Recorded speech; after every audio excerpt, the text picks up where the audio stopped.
नमस्कार, स्वराज एक्सप्रेस की खास पेशकश जनता मांगे जवाब में आपका स्वागत है। आपके साथ मैं हमेश त्रिपाठी। एक तरफ है इमरजेंसी के 50 साल तो दूसरी ओर आज की मौजूदा राजनीति में संविधान पर आर पार। जी हाँ दोस्तों, आज के दिन ही साल 1975 में देश में आपातकाल लगा था। हालांकि आपातकाल को लेकर आज के दिन सियासत तो हर साल होती है, लेकिन अब की बार जो सियासी चिंगारी भड़की है उसका असर देश की राजनीति में लंबे समय तक देखने को मिलेगा, क्योंकि विपक्षी इंडिया गठबंधन और केंद्र की मोदी सरकार के बीच अब संविधान बनाम आपातकाल के नैरेटिव की लड़ाई शुरू हो गई है। इसकी झलक 18वीं लोकसभा के पहले सत्र के दौरान भी देखने को मिली, जहां विपक्षी सांसदों ने हाथों में संविधान की कॉपी लेकर शपथ ली और सदन में संविधान की प्रतियां लहराकर जता दिया कि वो संविधान वाली स्ट्रेटजी के साथ ही आगे भी मैदान में उतरने वाले हैं। तो दूसरी तरफ पीएम मोदी ने भी संविधान पर विपक्ष के नैरेटिव का जवाब आपातकाल की याद दिलाकर दिया और बता दिया कि वो भी विपक्ष की हर वार का काउंटर करने के लिए तैयार है।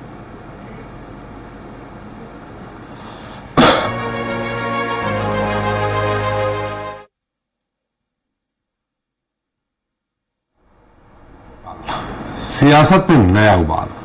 बीजेपी पूरे देश में आपातकाल को काला दिवस के रूप में मना रही है। जगह जगह कार्यक्रम आयोजित कर जनता को आपातकाल के दौरान की गई जातियों के बारे में भी बता रही है। साथ ही यह संदेश भी देने की कोशिश कर रही है कि संविधान बदलने का उसका कोई इरादा नहीं है।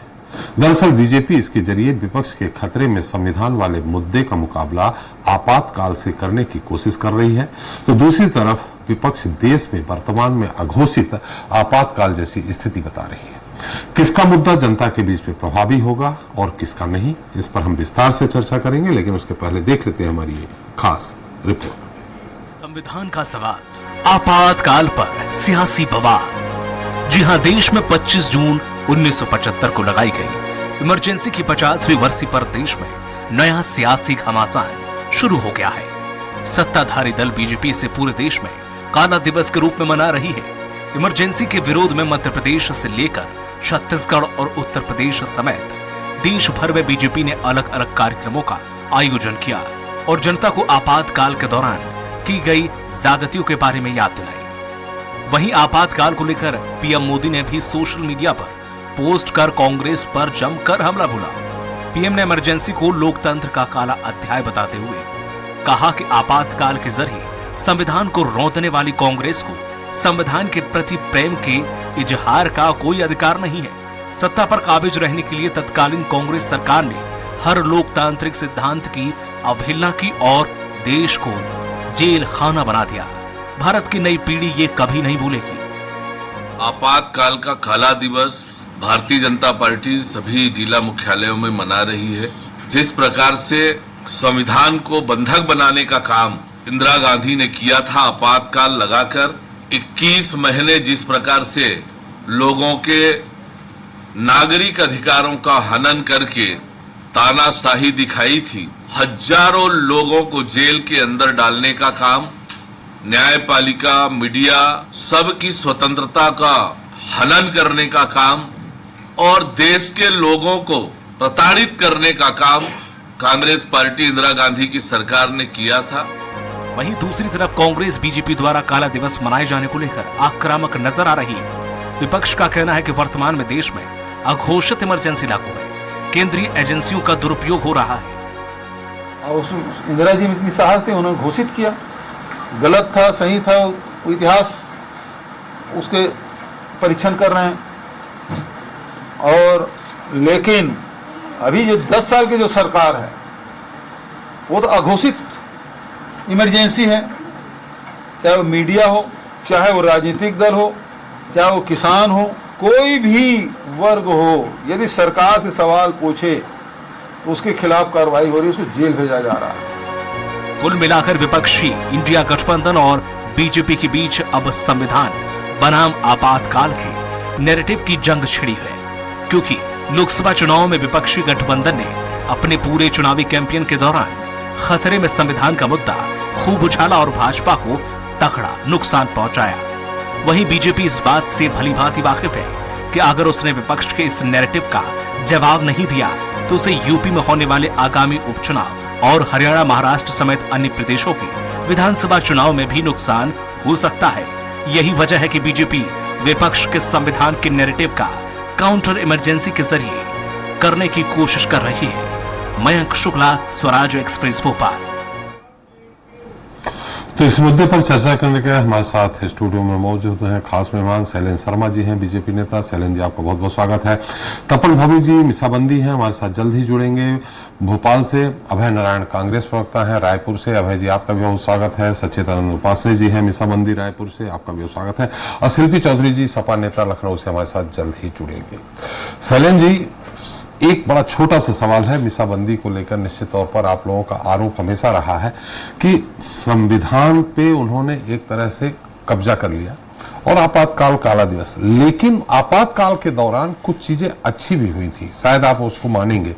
संजय गांधी जी ने या इंदिरा गांधी जी ने 5 सूत्री कार्यक्रम चलाया था जो आज तक, तब से शुरू हुआ आज तक चल रहा है। चाहे निरक्षरता का अभियान हो, पेड़ लगाओ का अभियान हो, दहेज प्रथा समाप्त करने का अभियान हो, या हम दो हमारे दो अभियान हो, ऐसी 5 सूत्री कार्यक्रम उन्होंने चलाया था जो आज तक जारी है। इसको लेके आप क्या कहेंगे शैलेंद्र त्रिपाठी जी? मेरी आयु 9 वर्ष थी जी जब देश में आपातकाल लगा था 1975 में। जी। आपने जो बात कही न कि आपातकाल की स्मृतियां मेरे और मेरे परिवार के लिए बहुत दुखद स्मृतियां हैं जी। उनके बारे में जब भी उस बाल मन पर क्या असर हुआ होगा, आप उसकी कल्पना वही कर सकता जिसने परिवार सहित उसको झेला हो या जिसके मन पे गुजरी हो जी। आपातकाल का जब भी जिक्र आता, मैं मेरे लिए, मेरे परिवार के लिए बहुत व्यक्तिगत पीड़ा के समय थे और इसलिए उनको याद करते हुए मैं किसी प्रकार की अच्छाई उसमें नहीं देख पाता। लेकिन आपने जो बात कही, मैं विषय को ज्यादा लंबा नहीं खींचूंगा, ज्यादा उसके विस्तार में दूसरी तरफ नहीं जाना चाहूंगा। आपने जो बात कही उसके अच्छाई की बात आप कर रहे हैं, तो ठीक वैसा ही हुआ कहना कि आपको इलाज बुखार का करना था, पैरासिटामोल जहां जरूरत है वहां आप कैंसर की कीमोथेरेपी करने निकले। अगर कैंसर की कीमोथेरेपी, कैंसर का इलाज एक बुखार ठीक करने के लिए करता है कोई व्यक्ति और उसकी फिर प्रशंसा करने की बात कही जाए कि ये अच्छा काम हो गया था, मुझे लगता है कि ये कोई तुलना नहीं है। इसलिए मैं आपसे इस पर असहमत हूँ। एक बात जरूर कहना चाहूँगा, जो कुछ भी आपने बात कही 5 सूत्रीय कार्यक्रम, वो 5 सूत्रीय कार्यक्रम तो उन मूलभूत अधिकारों का अंग हैं। उस कार्यक्रम में जो बात आपने कही शिक्षा को लेकर के या अन्य चीजों को लेकर के, नागरिकों के मूलभूत अधिकारों से संबंधित है कि नहीं थी जी। और मेरा संविधान, मेरे देश का संविधान 1949 में नवंबर 26 में जब बना और 26 जनवरी 1950 को जब लागू हुआ, तब से कहता है कि वो मूलभूत अधिकार है, नागरिक को मिले। ठीक। और आपातकाल ने क्या किया? मतलब आपकी बात कितनी कंट्राडिक्टरी है, मैं उस बात पे कह रहा हूं। जो अच्छा आप जिसको कह रहे हैं मूलभूत अधिकारों में जो कुछ नहीं मिल पाया था वो उन 5 सूत्रीय कार्यक्रमों से मिला। आपातकाल की घोषणा क्या कहती है, संविधान क्या कहता है? हम दो हमारे दो मूलभूत अधिकार कहाँ? नहीं, उसके तहत बाकी चीजें थी ना जी। हम दो हमारे दो क्यों? ताकि संसाधनों का उपयोग ठीक से हो, संसाधन सब तक पहुंचे, इसलिए ना जनसंख्या पर नियंत्रण हो। जनसंख्या पर नियंत्रण क्यों? जी। इसलिए कि ताकि हम संसाधनों का, देश के संसाधनों का ठीक से उपयोग कर पाए, यही ना। तो संसाधनों का उपयोग नागरिकों का अधिकार है, उनका ठीक से डिस्ट्रीब्यूशन नागरिकों का अधिकार है, स्वतंत्रता नागरिक का अधिकार है, शिक्षा नागरिकों का अधिकार है, सबको समान अवसर नागरिकों का अधिकार है। ये संविधान के तहत मिले हुए अधिकार थे। मेरा कहना है कि आपातकाल की घोषणा जिस 352 के अंतर्गत की जा सकती है, की गई, जो भारत के संविधान में लिखा हुआ है। हाँ, हमारे भाग 18 के अंतर्गत अनुच्छेद 352 है जिसमें आपात की घोषणा होती है। उसमें क्या कहा गया? यदि राष्ट्रपति को इस बात से वो सहमत हो जाएं कि युद्ध या बाह्य आक्रमण या सशस्त्र विद्रोह के कारण देश में किसी स्थान पर किसी प्रकार के इसकी सुरक्षा को संकट है, देश की सुरक्षा को संकट उत्पन्न हुआ है, तब आपातकाल लगाए। सिर्फ ये 3 परिस्थितियां बताई गई हैं संविधान में। इन 3 में से क्या था 25 जून 75 को? कोई बाह्य आक्रमण था? कोई युद्ध की स्थिति थी? जी। क्या कोई सशस्त्र विद्रोह था देश के अंदर? नहीं, लेकिन हमको शिक्षा का अधिकार ठीक करना, हमको जनसंख्या ठीक करना, इसके लिए आपातकाल, ये तो कोई बात नहीं होगी। चलिए, हमारे साथ अभय नारायण जी हैं रायपुर से। अभय जी, मेरी आवाज आ रही? कांग्रेस प्रवक्ता है जी, आ रही है। नमस्कार जी। अभय जी, भूपेश बघेल जी ने कहा है कि जो अभी 10 साल से अघोषित आपातकाल लगा है, किस तरह का घोषित आपातकाल आप मान रहे हैं?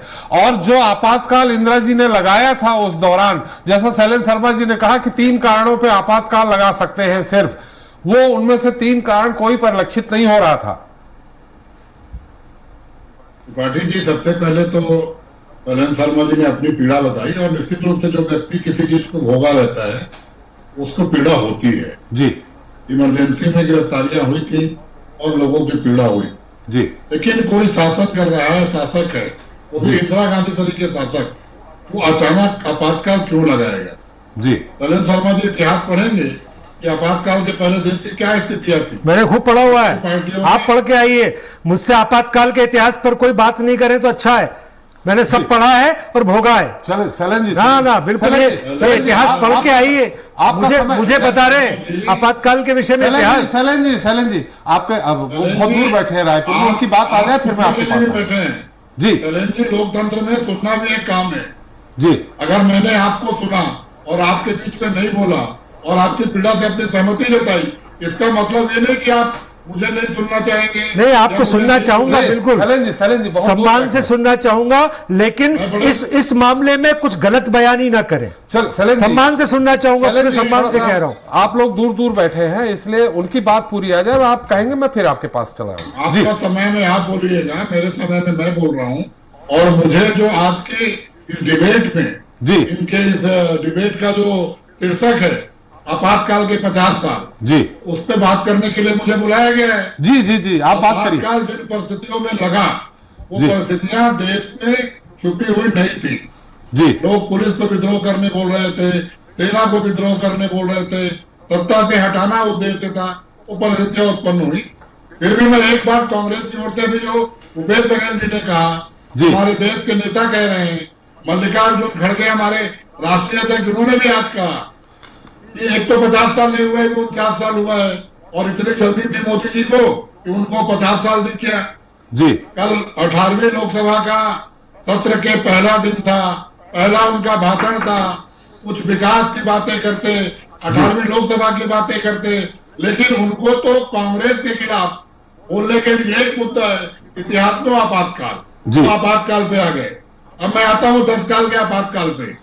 पुरानी बातों पे तो शर्मा जी को तकलीफ हो रही है। अभय जी 49 पूरे हो गए, 50वां लग गया, इसलिए 50 साल बोला गया। बिल्कुल नहीं, 50 पूरा नहीं हुआ, 49 पूरा। 49 पूरे हो गए, 50वां लगा, वो 49 ही बोला जाएगा जी। दूसरी बात अब 10 साल की बात करते हैं। शर्मा जी अभी उस आपातकाल को तो याद कर रहे थे, जरा आज के आपातकाल को देखिए। पार्टी में किसी को बोलने की छूट नहीं है जी। भाजपा संसदीय दल का नेता नहीं चुना जाता, उससे पहले एनडीए का नेता चुन लिया जाता है। परंपराएं थी, लोकतंत्र कहता है कि आप जिस पार्टी से चुन के आए हैं, पहले अपनी पार्टी का आप नेता बनते, फिर आप एनडीए के नेता बनते, फिर आप दावा करने जाते। लेकिन प्रधानमंत्री की इतनी जल्दी थी कि लोकतंत्र की इच्छा है, और पार्टी में कोई विरोध करने वाला नहीं, पार्टी में कोई बोलने वाला नहीं, यही तो आपातकाल है। कहाँ का लोकतंत्र है ये? और देश की जो परिस्थितियां हैं, आज चुनाव आयोग के मायने नहीं है, आज ईडी, आईटी, सीबीआई केवल और केवल सरकार के लिए, और सरकार में भी 2 व्यक्तियों के लिए, गृह मंत्री और प्रधानमंत्री के लिए। इसको अघोषित आपातकाल कह रहे हैं आप? जी, यही अघोषित आपातकाल है कि आज टीवी वही बोलेगा जो सरकार चाहेगी, आज समाचार वही सुनाए जाएंगे। ये कैसे प्रमाणित कर सकते हैं आप? ये कैसे प्रमाणित कर रहे हैं? हम आपसे बोल रहे हैं, मैंने सरकार ने चाहा है तो मैं आपसे सवाल कर रहा हूं। प्रमाणित है, पूरे चुनाव में आपने देखा है कि क्या भूमिका रही है मीडिया की। और हम सब मीडिया को नहीं कहते हैं, लेकिन जो मोदी मीडिया है वो सरकार के साथ है, सरकार के चुंगल में है, और यही घोषित आपातकाल है। आज मणिपुर में कोई मीडिया बात नहीं करती, आज मणिपुर में भाजपा का कोई नेता बात नहीं करता, आज मणिपुर में मोहन भागवत के बोलने के बाद भी इस सरकार को कोई फर्क नहीं पड़ता। मोहन भागवत तो इनके थे, इनके आदर्श हैं, उनकी बातों से तो मणिपुर में कुछ बात कर प्रधानमंत्री ने कह दिया होता। जो 50 साल और आपातकाल को याद करने दे रहा, मणिपुर अपने कार्यकाल को याद कर लेते, महंगाई को याद कर लेते, परीक्षा को याद कर लेते, तो परीक्षाएं लीक हो रही हैं। आप लोग इस समय बच्चों का भविष्य खराब हो रहा है। आप लोग आपातकाल की तुलना संविधान से कर रहे हैं, जहां जबकि ऐसा कुछ सामने दिख नहीं रहा कि संविधान बदलने जा रही है वर्तमान सरकार। 186 सांसदों को बाहर 146 सांसदों को बाहर करना है, ये किस संविधान का हिस्सा है? कि अगर आप प्रधानमंत्री के खिलाफ, सरकार के खिलाफ बोलेंगे तो आपको बाहर कर दिया जाएगा, आपका मकान खाली करवाया जाएगा। यह संविधान है। संविधान की धाराएं बदल गई, उससे बहुत नहीं कराई गई। संविधान में परिवर्तन किया आपने, विपक्षियों को बाहर रह के संविधान में परिवर्तन किया, इसलिए आप 404। अभय जी 1989 में जाइए, राजीव गांधी जी जब प्रधानमंत्री थे तब भी पूरा संसद खाली हो गया था, सारा विपक्ष जितने भी सांसद थे सब बाहर थे 1989 में। घटना हुई होगी जी, कोई घटना हुई होगी, पूरे सत्र के लिए बाहर नहीं किए गए थे। पूरे सत्र के लिए कोई बाहर नहीं किया। विपक्ष का बहिष्कार करना अलग होता है और आपको संसदों को बाहर कर देना, ये दो अलग अलग। सामूहिक इस्तीफे हो गए थे, तानाशाही के चलते सामूहिक सारे एक साथ इस्तीफे दे दिए थे। जहां तक आपातकाल की और इंदिरा जी की बात है, त्रिपाठी जी याद रखना चाहिए इतिहास को कि वही इंदिरा गांधी को 80 में जनता वापस लाई जी, क्योंकि जनता ने आपातकाल के विरोध में जिनको सत्ता सौंपा था वो 2.5 साल में नहीं चला सके और 80 में इंदिरा जी को देश वापस लाया, 84 में कांग्रेस को बहुमत से वापस लाया, फिर 92 में कांग्रेस आई, फिर 2004 में आई, 2009 में आई।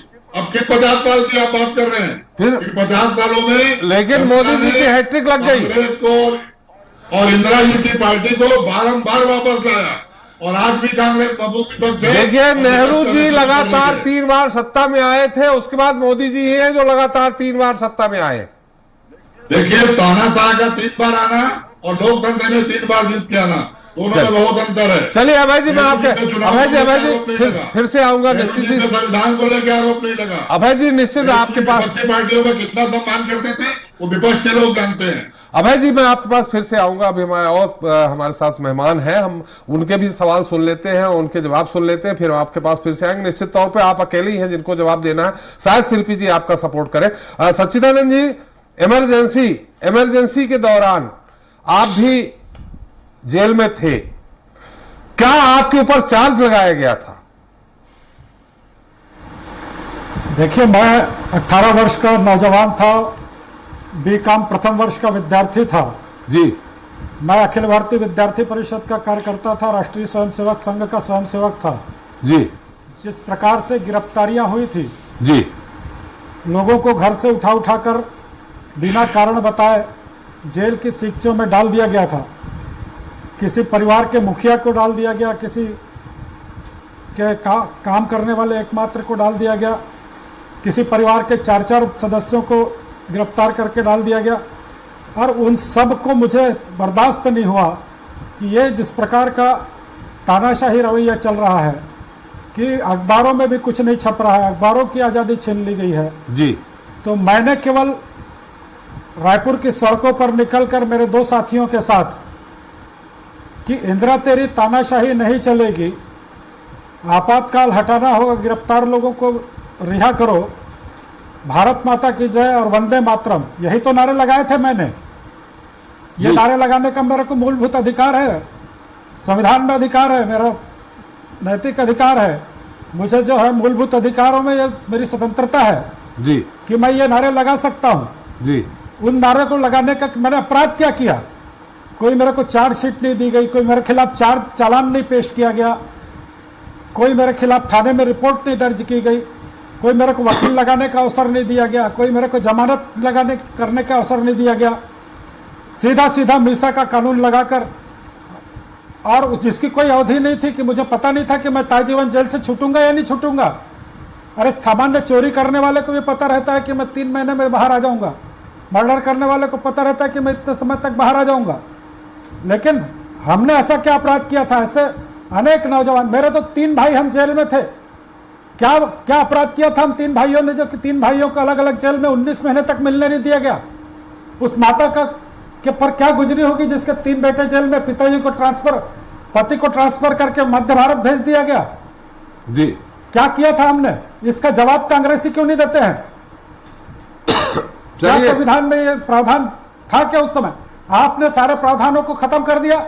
अपने सत्ता को बचाने के लिए जस्टिस जगमोहन के फैसले को मानने से इनकार कर दिया। आपने जो है अदालत, आपने संसद के अधिकार छीन लिए, न्यायालयों के अधिकार छीन लिए, मौलिक अधिकार छीन लिए, अखबारों की आजादी छीन ली। सबसे बड़ी बात तो अभय जी कह रहे हैं कि वर्तमान में भी, अभय जी आरोप लगा रहे हैं कि वर्तमान में भी मीडिया पूरा कब्जा में कर लिया है मोदी जी ने। हालांकि हमने उसका विरोध किया है, लेकिन वो आरोप लगा रहे हैं अभय जी, कांग्रेस प्रवक्ता। उपासने जी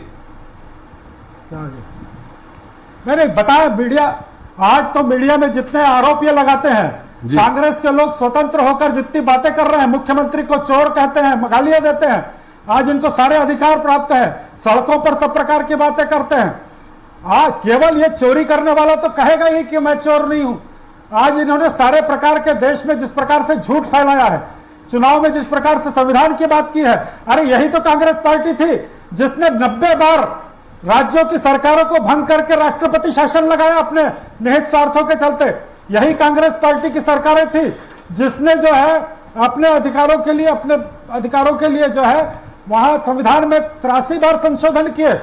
तो यही तो कांग्रेस पार्टी थी। आज संविधान की बात करती है, आरक्षण को किस प्रकार से राज्यों में अपने अपने हिसाब से बाबा साहब अम्बेडकर जी के मूल आरक्षण में किस प्रकार से संशोधन कर करके अपने राजनीतिक लाभ के लिए, वोट की राजनीति के लिए उसका दुरुपयोग करने का काम यदि किसी ने किया है तो इस देश में कांग्रेस पार्टी ने किया है। आज वो कांग्रेस पार्टी, ये सोनिया गांधी जी कहाँ थी उस समय? ये तो अपने सास को क्यों नहीं बोला इसने कि भाई ये क्या कर रही है मेरी सासू भाई, आप इतने लोगों को 1.5 से 2 लाख लोगों को आप क्यों जेल में डाल रखे हैं, क्यों लोगों की आजादी छीन ले? अरे 7 सूत्री कार्यक्रम, 21 सूत्री कार्यक्रम, मेरे पास भी कहा गया कि 21 सूत्री कार्यक्रम का समर्थन कर दो, 5 सूत्री कार्यक्रम का समर्थन कर दो, यह हथियार था, इसको लेकर आपको जेल से छोड़ देंगे।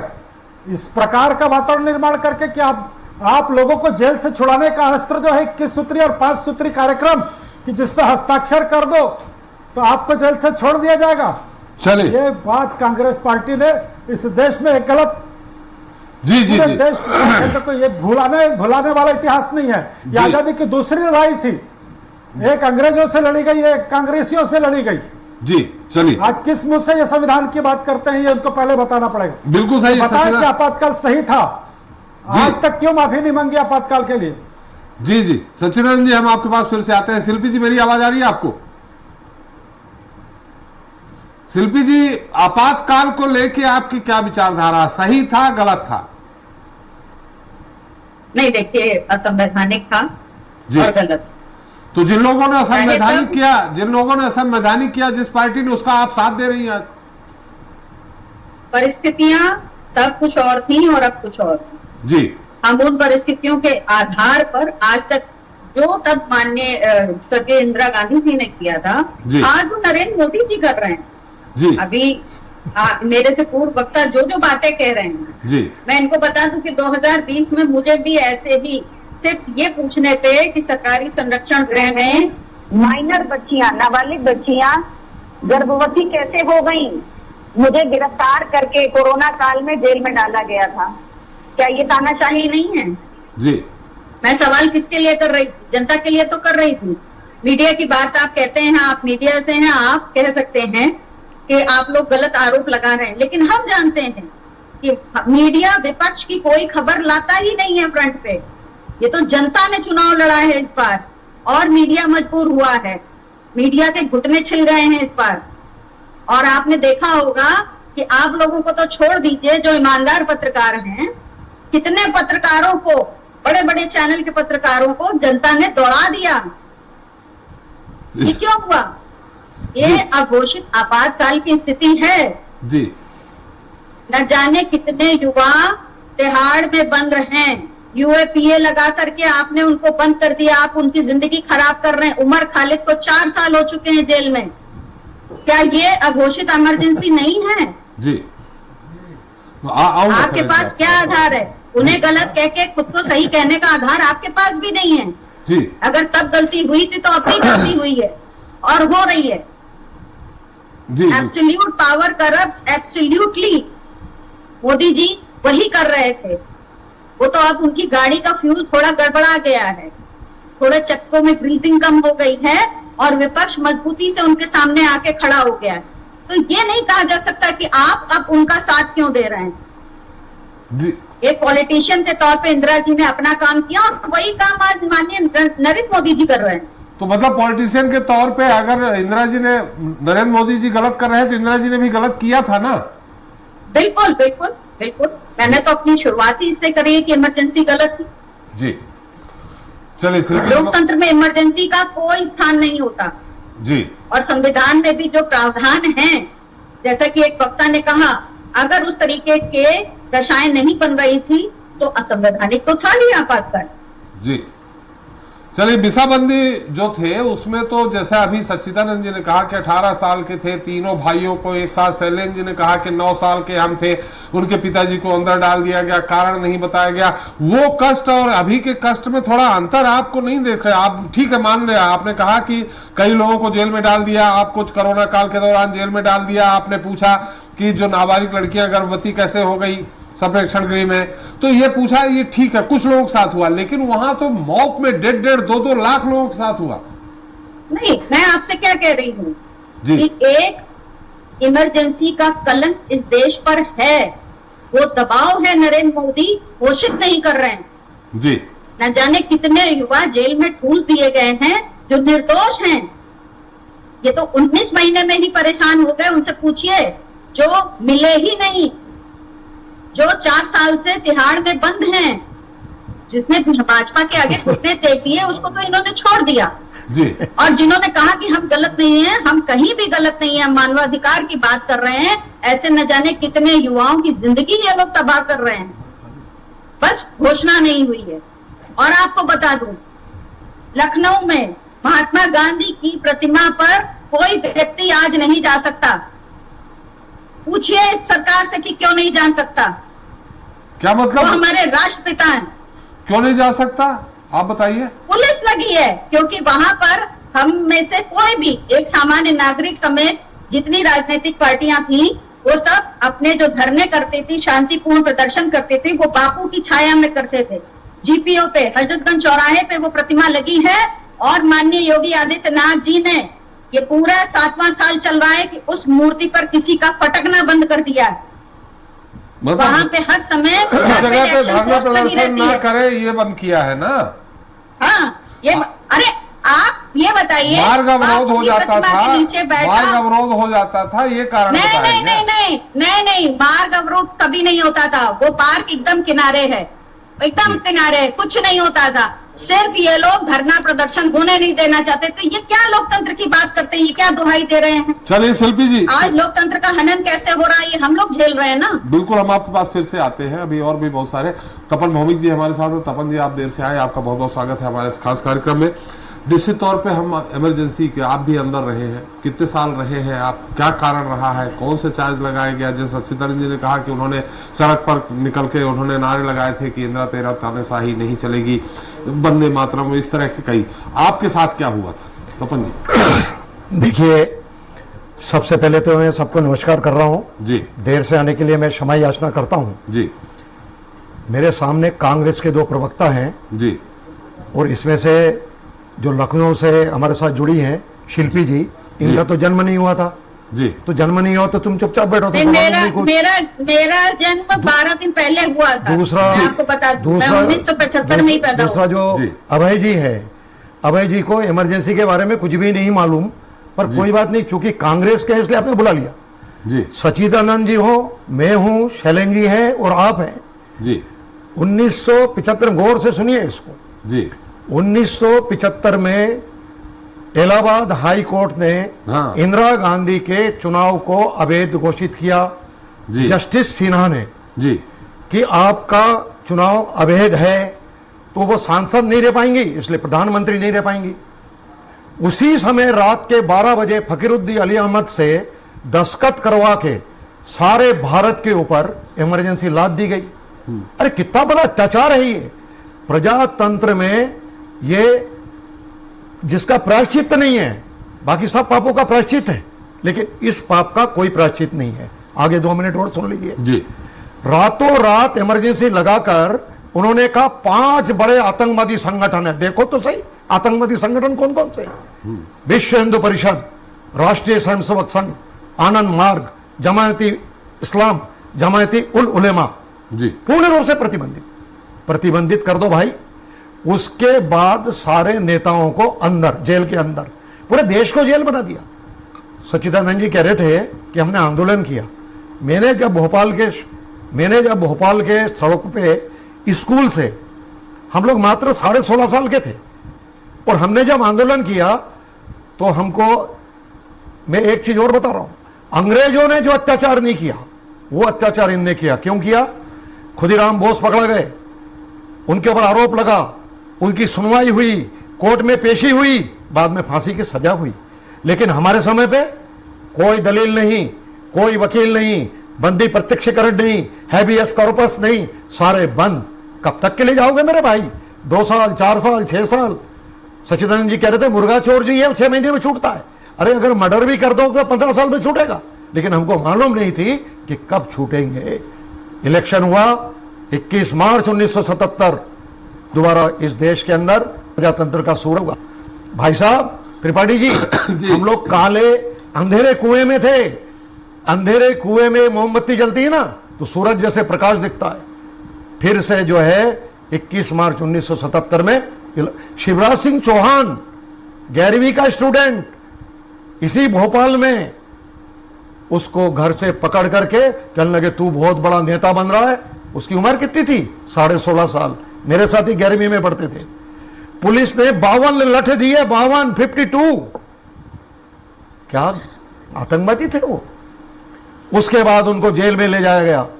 और जब इसी हबीबगंज थाने में आप पूछ लीजिएगा, टीआई से शिवराज जी ने कहा कि भाई मेरे को ज्यादा मत मार, कभी हमारी भी सरकार आई। टीआई ने एक लपड़ इतने जोर से दिया कि शिवराज जी चक्कर गिन दिखाकर नीचे गिरे। अत्याचार की पराकाष्ठा है भाई साहब। इसी भोपाल जैसे हशमत वारसी, उसको इलाज नहीं मिला। तपन भौमिक और हशमत वारसी दोनों हमीदिया हॉस्पिटल में भर्ती कराए गए कलेक्टर के आदेश से। हशमत वारसी दवाइयों के अभाव में, क्योंकि बाहर से दवाई लाना मना है इंदिरा गांधी का, वो आदमी मर गया 1976 में। उसने प्राण त्याग दिए। इनके अत्याचारों की काली कहानियां अगर हम कहेंगे, और वो कहते मोदी जी कर, अरे इमरजेंसी से मोदी जी की तुलना कर रहे हो तुम लोग, ये पागल हो गए भाई साहब। अभी शिल्पी जी और अभय जी ने बहुत सारे ऐसे बातें बताई हैं जो देखिए, शब्दों को कहिए कि लगाम लगा करके बात करें। नहीं, आप लोगों को जानकारी नहीं कुछ ना। हमें भी कहना आता है, हमें लगन की कोई बात नहीं है। हम कहने लगे तो आप भाग खड़े होंगे। नहीं, आप लोगों को जानकारी नहीं भाई। पागल कहेंगे तो हम भी आपको बताएंगे। आप बताइए ना, इमरजेंसी जैसा पाप करके, इमरजेंसी जैसा बड़ा भारी पाप करके आप चैनल में आ रहे हो। देखिए तो सही। तुम ये भी नहीं देखा कि नरेंद्र मोदी ने कभी चाय बेची है? अरे चाय बेची कि नहीं बेची वो आप जानो। अरे चाय बेची है, आप क्यों नहीं जान रहे? शिल्पी जी उसका उत्तर शैलेंद्र जी देंगे। शिल्पी जी उसका उत्तर शैलेंद्र जी देंगे। उनका उत्तर देंगे ना। उसका उत्तर बीजेपी नेता देंगे। ये तो इमरजेंसी में थे, अंदर थे जेल में, अभी मिसाबंदी के रूप में इनसे हम बात कर रहे हैं। मिसाबंदी के रूप में आए? कौन से किस अपराध में? जवाब मिलेगा। अरे किस अपराध में हमको बंद किया बताओ तो सही जी। कि दादा तूने चोरी करी, डाका डाला, गाली दी, लड़की छेड़ी, करा क्या? बिना करे जेल में। अरे वारे इंदिरा गांधी। और आप लोग जो है ये कांग्रेस के नेता त्रिपाठी जी, ये कांग्रेस के नेता उसको अप्रिशिएट कर रहे हैं।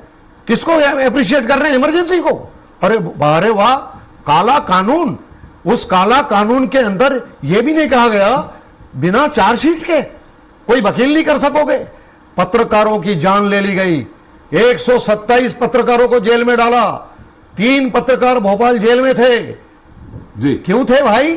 क्योंकि इमरजेंसी खिलाफ उसने लिख दिया था। पेपर पहले छपेगा। बहन जी आप ध्यान दीजिए, पेपर पहले छपेगा, कलेक्टर साहब पढ़ेंगे, सुबह उसमें दस्तखत करेंगे, उसके बाद समाचार पत्र बटेगा। 153 समाचार पत्र बंद हो गए।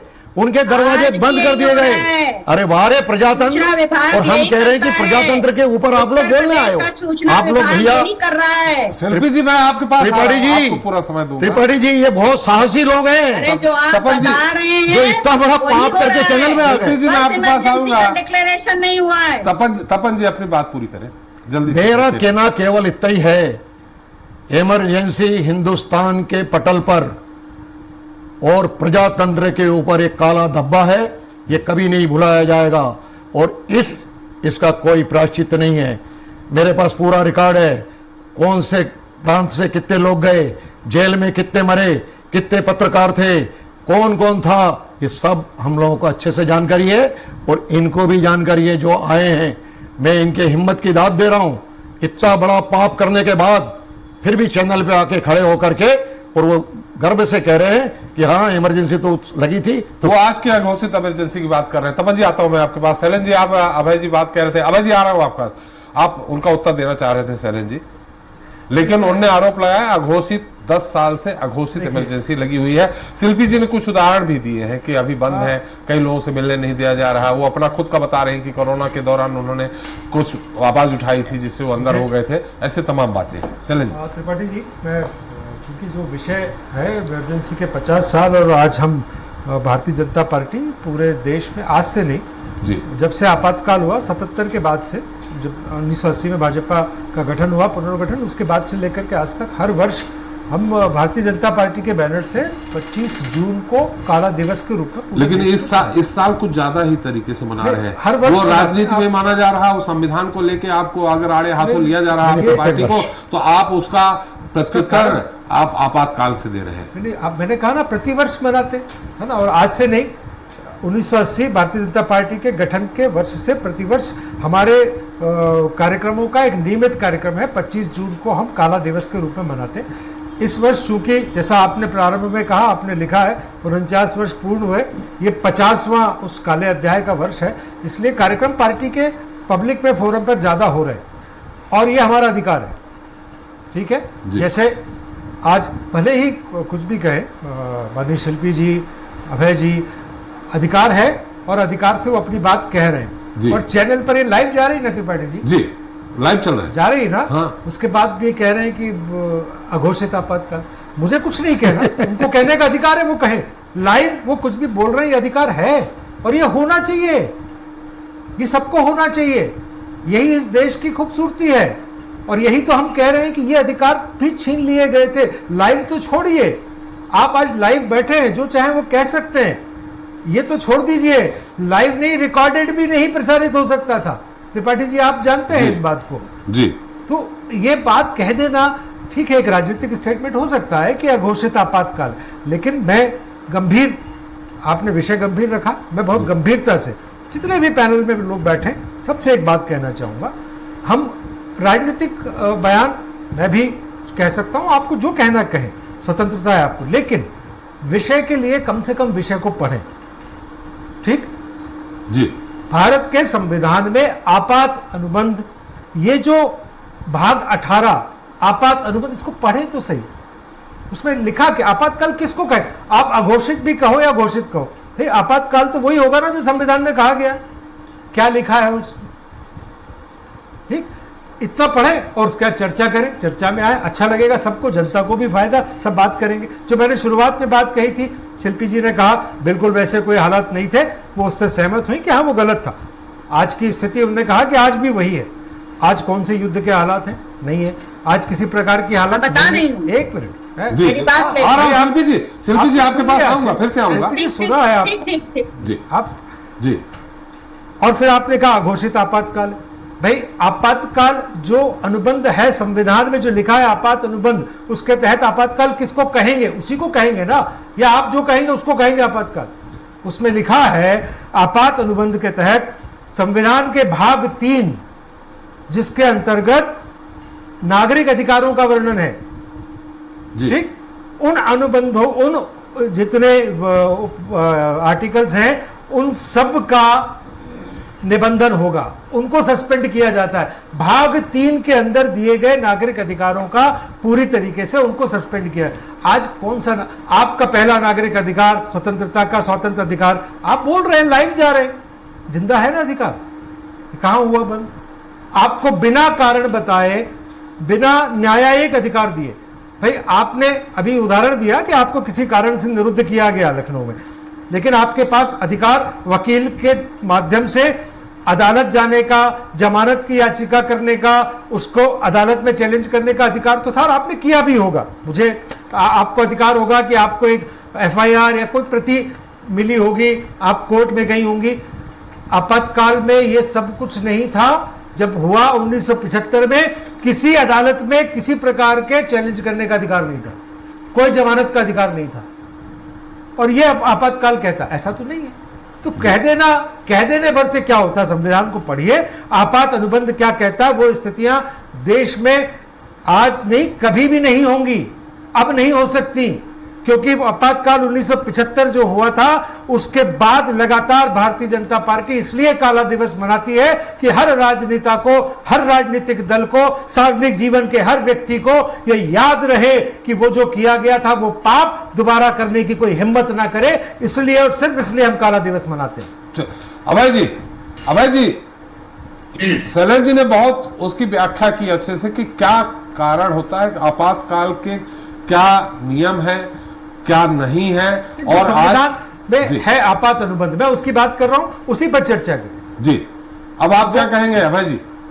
त्रिपाठी जी जितना अध्ययन कर रहे हैं, जितना पढ़ा रहे हैं, और जितना हम सबको बता रहे हैं जी, उतना ही तो मोदी जी और अमित शाह को बताना है, उनकी अपनी पार्टी को सबको पता है, तो बताना है। तुम लोगों ने घोषित लगा रखा है।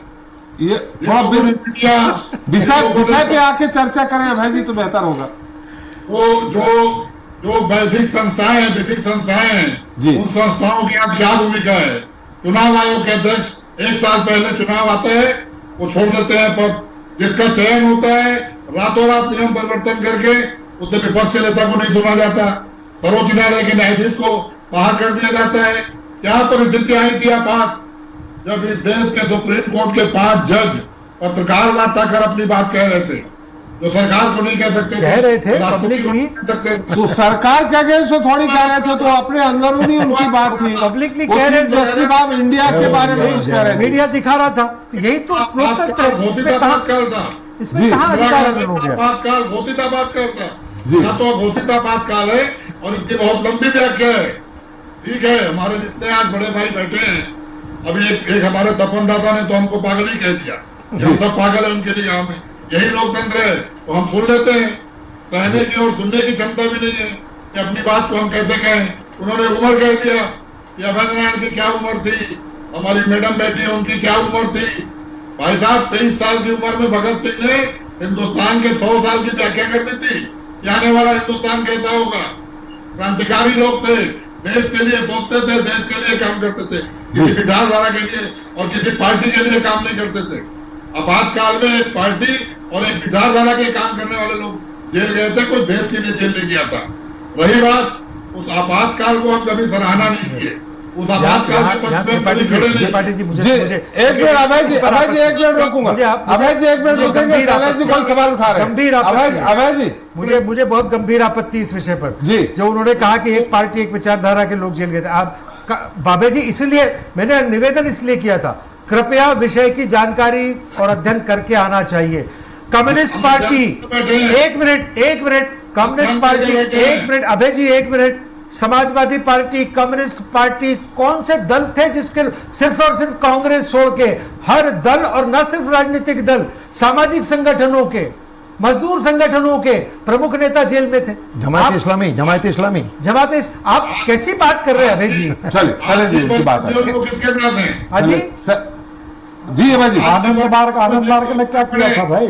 हाँ, क्या जगदीश जी?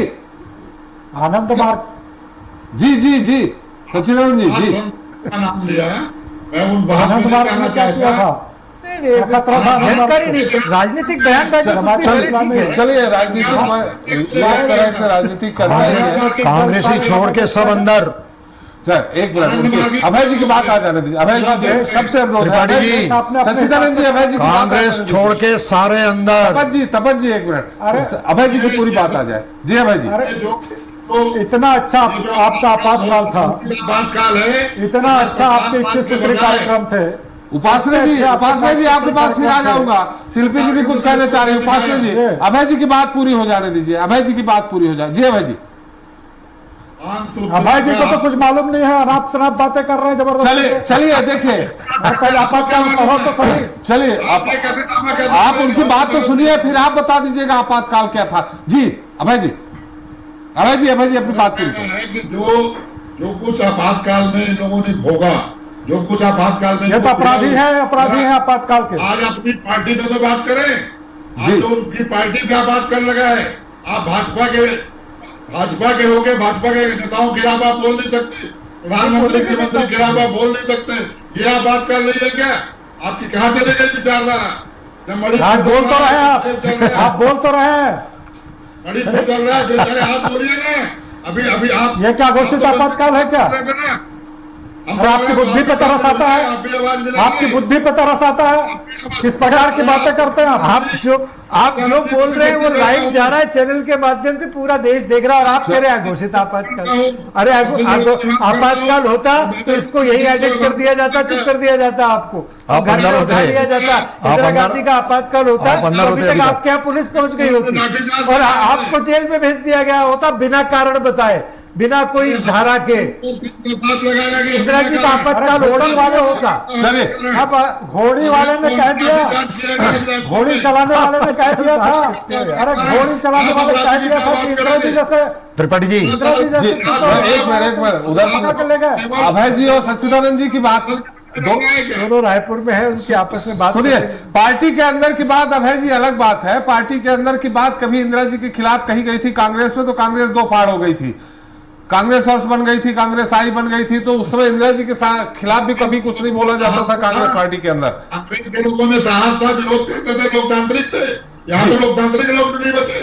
जी चले, गारंटी गायब हो गई। सच्चिदानंद जी आ रहा हूँ। शिल्पी जी 240 पे आ गई। अभय जी आपकी बात को आगे शिल्पी जी बढ़ा रही है, आपके समर्थक पार्टी है। क्यों विजय लक्ष्मी भाजपा के प्रवक्ता जो हैं, जो ये कह रहे हैं कि हम लोगों को बहुत इस समय स्वतंत्रता, अभिव्यक्ति की स्वतंत्रता मिली हुई है, ठीक है? तो आप मुझे बताइए कितने मीडिया चैनल ने मणिपुर पर डिबेट कराई?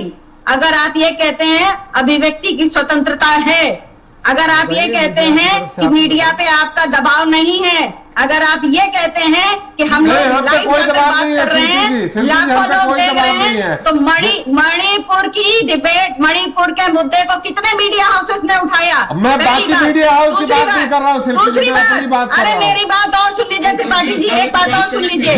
जिस संविधान के 3 अनुच्छेद की बार बार ये दुहाई दे रहे हैं, उसी संविधान को बदलने की इनके 2 सांसदों ने सरेआम पब्लिक मीटिंग में कसम खाई थी कि हमको 400 पार कराओ, हम संविधान बदलेंगे। ये कैसे संविधान की बात करते हैं? चलिए शिल्पी जी, इनके दोनों सांसद आ रहे ये हैं। थोड़ा विवादास्पद बात हो गई, इसका उत्तर लेना जरूरी हो गया। शैलेंद्र जी से उत्तर लेना। आपने कहा कि दो सांसदों ने बात करते ही विवादास्पद हो गया। नहीं, हम ये नहीं कह रहे। शिल्पी जी आपने कहा कि 2 सांसदों ने कसम खाई, उसका उत्तर ले रहे हैं। कसम खाई थी कि नहीं खाई थी? लल्लू सिंह जी क्यों हारे अयोध्या? पूछिए इनसे, ये संविधान बदलेंगे? शैलेंद्र जी बताइए, आप 2 सांसदों ने आपके कसम खाई थी कि संविधान बदलेंगे। देखिए शिल्पी जी, एक तो क्या है, फिर मैं कहना चाहूँगा, वो अन्यथा न ले कृपया कर मेरी बात को। मैं पूरे सम्मान के साथ आपसे एक बात कहना चाहूँगा, विषय को आप उतना ही रहने दें जितना कि विषय पर चर्चा करना। एक मिनट, क्या बात कर रहे हैं आप? संविधान इस देश की आत्मा है।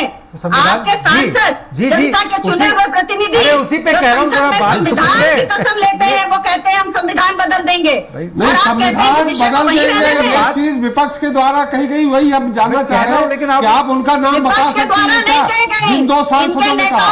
ठीक है ना, जनसभा में जवाब जी।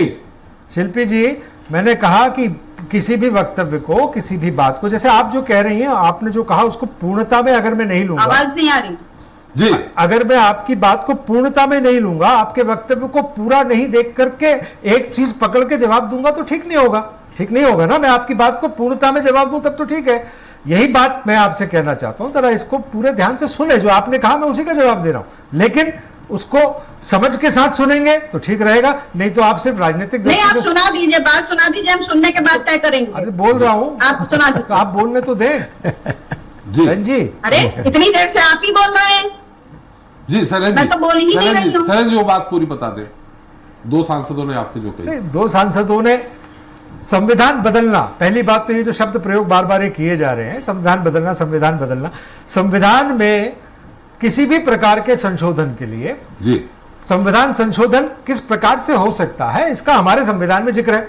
ठीक, मैं तो चूंकि आज संविधान की चर्चा है, मैं संविधान की किताब के बाहर नहीं बोलने वाला जी। संविधान में स्पष्ट लिखा है कि संविधान संशोधन की क्या प्रक्रिया होगी, ठीक, कौन से हिस्से को किस तरह से बदला जा सकता है। 2/3 बहुमत की सदन की आवश्यकता, दोनों सदनों की आवश्यकता, राज्यों में भेजने की आवश्यकता, ये सारा कुछ संविधान में स्पष्ट लिखा है। लोकसभा की, राज्यसभा के 2/3 बहुमत की आवश्यकता होती है। अब 2/3 बहुमत की संख्या 543 में जो भी होती है उससे अधिक की संख्या होगी तो ही एक दल या समूह जो है संविधान में संशोधन को पारित करा सकता है, ये बात होती है। संविधान बदलने का इतना हल्ला मचाने वाले लोग इस देश में 1950 26 जनवरी 1950 से लेकर के अभी पिछली लोकसभा भंग होने तक देश में एक संविधान में 106 संशोधन हुए जी, ठीक है। 300 मेरे ख्याल से 360 या 370 के आसपास धाराएं हैं, अनुबंध है, उनमें 106 संविधान संशोधन हुए। अगर इनकी भाषा में कहा जाए, जो मैं नहीं मानता, मेरी पार्टी नहीं उसको संविधान बदलना नहीं मानती, लेकिन ये लोग कहते हैं, अगर इनकी भाषा में कहा जाए तो 106 बार संविधान बदला गया। कितनी बार? 106 बार। अरे तो आपके सांसद क्यों परेशान थे? बहन जी एक बार, बहन जी मेरी बात, क्यों जरूरत पड़ी? बहन जी मेरी बात, आप इस देश की आत्मा से खिलवाड़ नहीं कर सकते। बोल चुके आप जितना बोलना था। अब आपको अब फंसते दिख रहे, अब फंसते दिख रहे तो बात नहीं सुनना। 106 बार संविधान किसने बदला? और उसके बाद 106 संशोधनों में से 70 से अधिक बार संशोधन, 70 से अधिक बार संशोधन कांग्रेस पार्टी के शासनकाल में हुए। 70 बार संविधान किसने बदला? कांग्रेस पार्टी ने बदला। इस संविधान के मूलभूत ढांचे से एक बार परिवर्तन हुआ, इसकी उद्देशिका में सिर्फ एक बार परिवर्तन किया गया, वो कांग्रेस सरकार में 1976 में इंदिरा जी ने किया, जब पूरे सांसद पूरा विपक्षी था।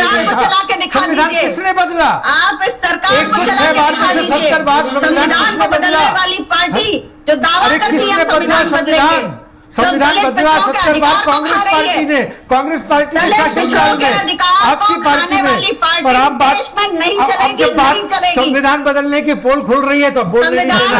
अब आपको हल्ला मचाना है, वही हल्ला मचाना है जो हल्ला झूठ मंच पर खड़े होकर के झूठ। लेकिन सरन जी बोलते हैं कि संविधान बदलने का मुद्दा आप ठीक कर रहे हैं सरन जी, 106 संशोधन हुए, लेकिन संविधान बदलने का मुद्दा इसमें जनता के ऊपर ये पहुंच गया है जिसको लेकर के आप लोग भी चिंतित हैं कि संविधान बदलने जा रहे हैं, जो जनता तक पहुंचा दिया विपक्ष ने। नहीं, विपक्ष ने पहुंचा नहीं दिया, ये झूठ बोल बोलकर आज भी अगर पहुंचा दिया होता तो बहुमत के साथ सरकार में होते। आज भी नहीं है सरकार, भारतीय जनता पार्टी के नेतृत्व में एनडीए की सरकार है, सरकार में भारतीय जनता पार्टी और एनडीए है, गठबंधन है। अरे 250 पे नहीं आ पाए आप संविधान बदलने वाले। अरे आप अपने बच्चों को कहती है कि प्रथम इस बार 75% लाए, अगली बार 90 लाना। आप बोलते हैं नहीं बोलते? हमने आपातकाल में 4200 संशोधन करने लिए उस लक्ष्य के लिए काम किया, अभी नहीं है, आगे 400 पार करेंगे। इसको पहले जो आपने क्या किया था देश के साथ, क्या किया था न्यायपालिका के साथ, क्या किया था संसद के साथ, क्या किया था प्रजातंत्र के साथ? 4200 संशोधन मणिपुर में लड़कियों को न्याय मिला कि नहीं मिला? सब न्यायपालिका के अनुसार न्याय की व्यवस्था इस देश में है, सबका अधिकार, हर नागरिक को अधिकार है, हर नागरिक न्यायपालिका से न्याय, संपूर्ण न्याय का अधिकार है और उस न्याय के तहत कार्य हो रहा है। आपके कांग्रेस के साथ, आप कांग्रेस के साथ समाजवादी पार्टी मिलकर के साम्यवाद और वामपंथ और नक्सलवाद को अपना आउटसोर्स कर चुके हैं। इस देश को नक्सलवाद के आधार पर मणिपुर से लेकर के और इस देश छत्तीसगढ़ को आकर के बांटने का प्रयास किया गया। हमने जड़ें खोद के रख दी हैं इन छद्म समाजवादियों को और इन छद्म कांग्रेसियों को, जिन्होंने अपना पूरा का पूरा राजनीतिक कैरियर वामपंथ और नक्सलवाद पर आउटसोर्स कर दिया है। इनको बेनकाब करके रहेंगे। हमने छत्तीसगढ़ से इनको बेनकाब कर दिया और अब बारी है इनको उन नगरों से उखाड़ फेंकने की।